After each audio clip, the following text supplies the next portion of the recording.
Welcome to the Medical Association of Georgia's award-winning Top Doc Show. With more than 8,000 members who care for patients in every specialty and practice setting, MAG is the leading voice for physicians in Georgia. Go to mag.org to join MAG if you're a physician in Georgia. And thanks to MAG Insurance Agency for its support as a sponsor. Welcome to the Medical Association of Georgia's award-winning Top Doc Show. With more than 8,000 members who care for patients in every specialty and practice setting, MAG is the leading voice for physicians in Georgia. Go to mag.org to join MAG if you're a physician in Georgia. I'm Jeremy Bonfini, your host for today, and I'm the Executive Director and CEO of the Medical Association of Georgia. With just a few days before Christmas, we wanted to talk about a topic that I know is on everyone's minds, and that's the unintended consequences for patients and physicians associated with the implementation of the No Surprises Act. For those who may be unfamiliar with surprise billing, a surprise medical bill occurs when an insured patient is charged after unknowingly receiving care from an out-of-network physician. This can happen to patients visiting the emergency room or at a planned doctor's visit, even if the person is in an in-network hospital or other facility. As a result of challenges associated with surprise billing, Georgia's Surprise Billing Consumer Protection Act was signed into law on July 16th of 2020, and it went into effect in January of 2021. The Federal No Surprises Act followed soon after. Proposed in Congress in 2020, and after a very difficult debate, it went into effect in 2022. Both laws were designed to stop unexpected billing of patients. However, the legislation, while well-intended and effective in some ways, has created unintended consequences. These unintended consequences include strengthening the hands of insurance companies seeking to pay physicians less and pushing more physicians out of network for patients everywhere. Today, I'm joined by a practicing physician expert in this extremely complicated subject, and I'm pleased to introduce Dr. Ashu Rao. Dr. Ashu Rao is a practicing radiologist at Quantum Radiology here in Marietta, Georgia. Dr. Rao is an expert in this space, and we're really pleased to have him today, as he both has the legislative, regulatory, and frontline experience in the unintended consequences of the No Surprises legislation. Dr. Rao, first question to you. How has surprise billing legislation affected physician practices? Thanks again for having me, Jeremy. It's been a much bigger issue for physicians than I think anybody would have believed when the legislation was first passed. And as you gave the short history, it was a bipartisan effort, both at the federal level and the state level, because we all want the same thing. We do not want a patient to show up in the ER and get a huge bill later that they have to sort out. We really should take the patients out of it. So I do want to go on record as saying the vast majority of physicians, I think, do support the idea that patients should not be caught in the middle between physicians and payers. So the unintended consequences are really many, many terminations of physicians. In one national survey of 54,000 doctors in 45 states, the vast majority had either been terminated or threatened with termination. And that is because the insurers, the payers, really have very little incentive to keep physicians in network when they can terminate them from their networks and then pay them a much lower amount. So there is a process, which we'll talk about, called the independent dispute resolution process.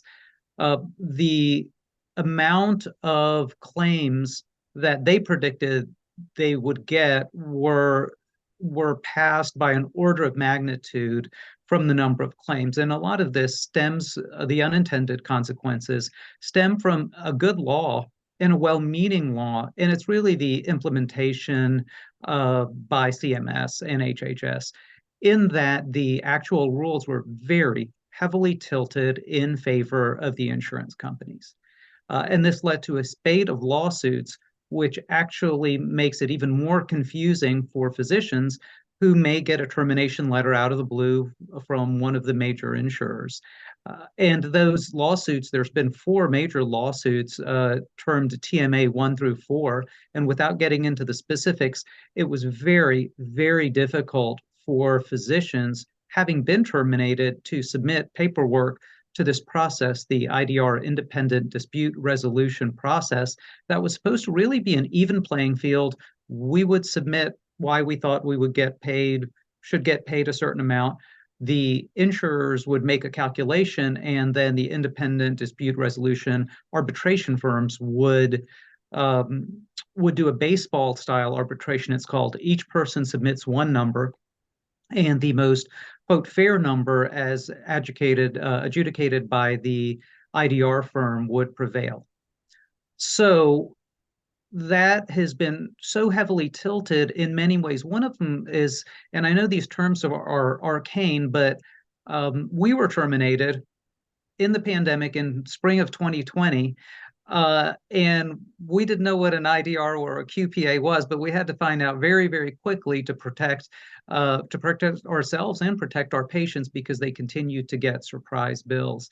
The QPA is the qualifying payment amount, which is what the insurance company will remit when we have an out-of-network bill, but it's really based on internal data. And two of the lawsuits that the government lost, that CMS lost, were regarding an artificially low QPA.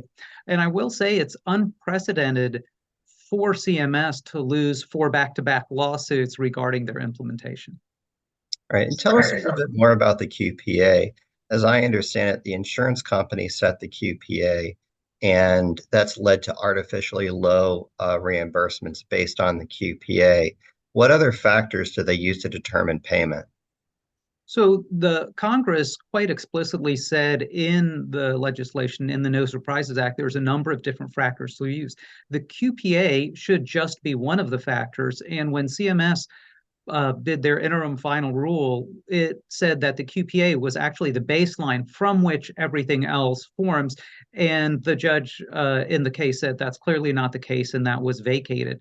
So the QPA is really the median in-network contracted amount. Again, very opaque to physicians. I guess I can rely on a big multi-billion-dollar payer just telling me, "Oh, here's the number. Trust us. We looked." That's tough for us to see.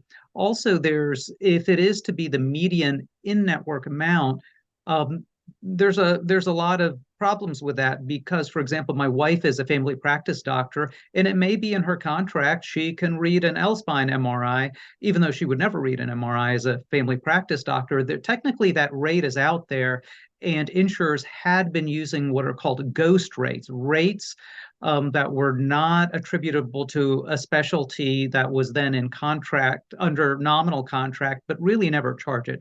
So ghost rates have since been thrown out. And as you can imagine, if the median in-network rate was the rate that the insurance companies were allowed to pay without any other factors, they would be foolish not to immediately terminate everybody above the median and just start paying them the median. Of course, in future years, all that means if somebody were to get back into network at the median rate, half of those then are above median again after a certain point in time. So there are a number of factors that should be considered. One is the condition of the patient.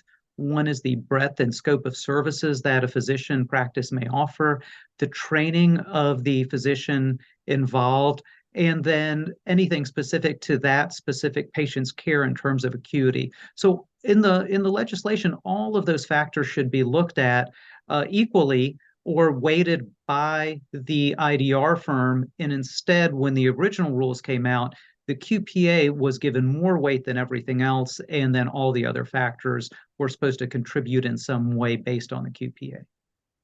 So after four lawsuits and four losses by HHS, you'd think everything would be all set right now. It's not, unfortunately, as you know, the process has been stopped. The HHS has recently reopened the portal to submit and receive claims. And physicians overwhelmingly, I believe about 2/3 of the physicians are winning in those cases. However, it's a very laborious, very expensive process. The federal process is a huge challenge, but how does that work with the Georgia law? Well, one thing I wanted to go Mm. back and unpack what you said. Yes, you're right. Two-thirds of the time, the providers are winning, but in more than half the time, the payers are not paying. And that was with an Right. AFHC again, a large-scale survey of more than 40,000 doctors. And that's happened to my own practice. Even though you may win an IDR, there's no enforcement.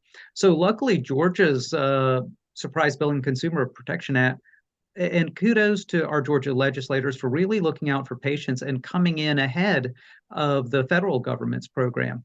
So the NSA, the federal NSA, really applies to a certain set of patients because it is a federal program. And I think some of our listeners here will have heard of ERISA. So there's two types of plans out there. One is federally covered plan, which is an ERISA plan, which is covered by NSA. And we also have fully insured plans in which the state process takes precedence. And the NSA actually has very specific guidelines about which states. And I believe to date, 16 states have what's called a specified state plan. And Georgia, luckily, is one of those plans. So there is an interplay between both the federal and the state. Unfortunately, enforcement can be very difficult for a state because ProPublica just, I believe, last week had kind of an expose that state insurance commissioners very often don't have the resources available to fight multi-billion-dollar corporations.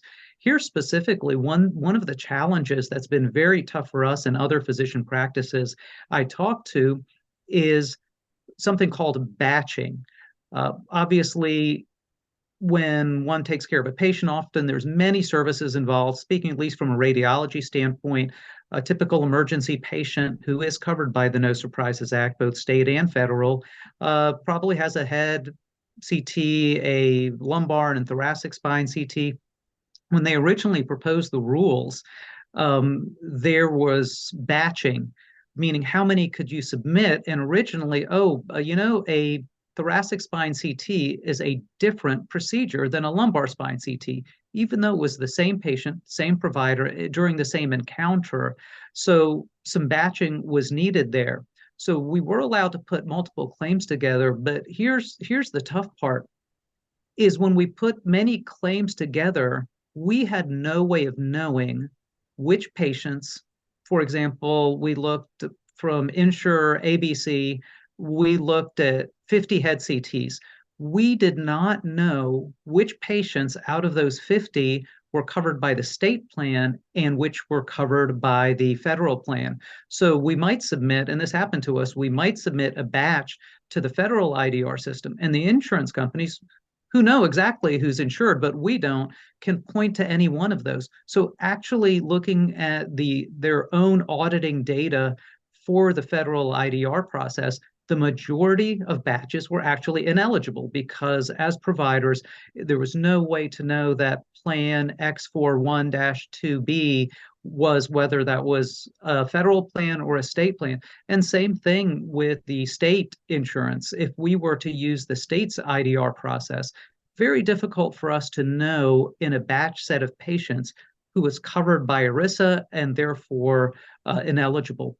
And again, kudos to our state legislators. While many people were involved, I will call out Representative Lee Hawkins from Gainesville, really followed up with another bill that went into effect this summer, which was an amendment that said that the insurers must communicate whether or not the remittance under the surprise billing legislation is considered federal or state. Mhm. Very interesting. Thank you, Dr. Rao. So is it your view that Georgia is making a lot of progress and the system is working well in the state? Obviously, there's the challenge in determining who's ERISA, who's non-ERISA, but in general, is it your view that Georgia is working well? I I think that there's still a lot of challenges, but I think in Georgia, our legislators are listening to physicians. I think MAG has done a wonderful job of getting its membership engaged in advocacy, and they're not only Have they updated the law? They're continuing to update the law to make it better. And I think we are doing much better because of our Georgia law and Georgia advocacy. MAG, subspecialty societies, all put together are ahead of the game compared to many places. Great. Thank you so much.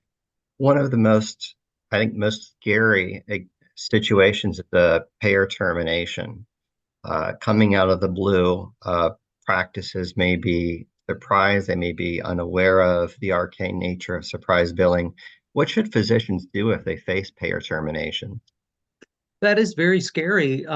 You're sitting in clinic, you're in a reading room, maybe you're an anesthesiologist or staffing an ER, and you get a certified letter saying, guess what? You're no longer in network with us. I think that's a very scary situation for physicians to be in. We have physicians to pay, we have employees to take care of, we have patients to take care of, and getting that letter.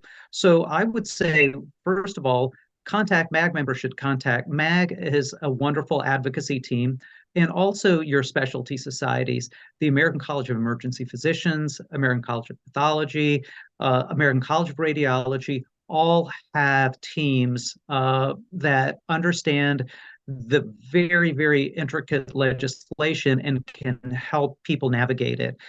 Especially in this age of consolidation, this is another factor that tilts the field towards corporate medicine and towards consolidating practices, um, which is not a which is in itself not a bad thing. However, smaller practices, maybe in the rural areas of Georgia, just can't feel the competency within their own organization to manage either the federal or the state process easily. So I would say, yes, reach out to the organizations that support you in these matters. Great. Well, thank you so much for that and the kind words for MAG. And just for our listeners, my name is Jeremy Bonfini, jbonfini at mag.org, JBONFINI at mag.org, and we will get you taken care of if you experience payer termination or any other challenges. Dr. Rao, thank you so much for your time today. Do you have any other final comments or observations that you'd like to share with us? I can tell you, I have always liked advocacy, but nothing has pushed me into it and our group into it nationally um, the, since being terminated by a big group. But now that I'm involved, I would say physicians matter. The legislators really do like to listen to physicians. They want to hear your concerns. Please feel free to reach out to your legislators at any time. They're really here to support you. And I've been impressed and surprised at the degree of engagement I see from state and federal legislators towards doctors. Great. Well, I couldn't agree with you more.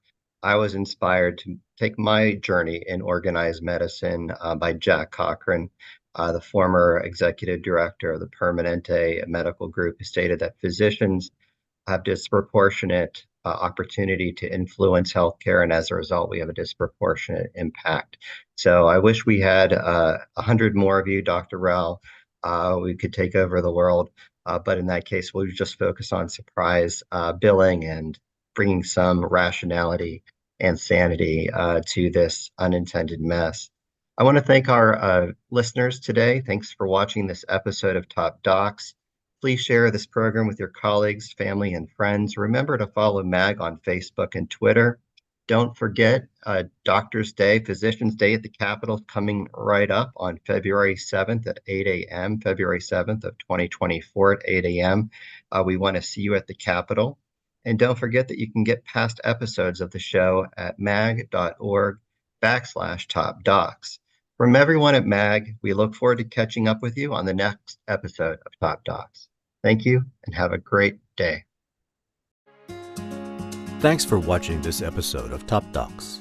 Please share this program with your colleagues and family and friends. Remember to follow MAG on Facebook and Twitter. And don't forget that you can get past episodes of the show at mag.org/topdocs. From everybody at MAG, we look forward to catching up with you on our next episode of Top Docs.